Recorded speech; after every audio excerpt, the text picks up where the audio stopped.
বন্ধুসকল খুব বেছি ভাল খবৰ যে 1 মে'ৰ পৰা 1 জুলাইৰ ভিতৰত অৰ্থাৎ এই এটা মাহৰ ভিতৰতে মই ডেটটো আকৌবাৰ কৈ দিছোঁ যে 1 মে'ৰ পৰা 1 জুলাই যিমানখিনি সময় পাইছা মানে এটা মাহ এই এটা মাহৰ ভিতৰত তোমালোকৰ বাবে নটিফিকেশ্যন অহাৰ আৰম্ভ হৈ যাব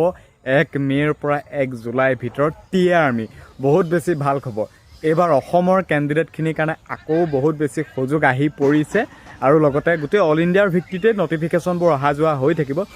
ডেটটো আকৌবাৰ কৈছোঁ 1 মে'ৰ পৰা 1 জুলাইৰ ভিতৰত আহিবলৈ গৈ আছে টিএ আৰ্মি অফিচিয়েল নটিফিকেশ্যন য'ত নেকি টিএ আৰ্মিত চাকৰি পাবলৈ হ'লে তোমালোকৰ বয়সটোৱে যথেষ্ট বিচৰা হৈছে গম পাইছে মানে সুবিধাটো দিছে 18 বছৰৰ পৰা 42 বাকী আকৌ ST SCৰ বাবে 5 বছৰ আকৌ দিছে লগতে OBCৰ বাবে 3 বছৰ এক্সট্ৰাকৈ আকৌ দিছে গতিকে ভাল খবৰ এতিয়া ৱেইট কৰা 1 মে'ৰ পৰা 1 জুলাইলৈকে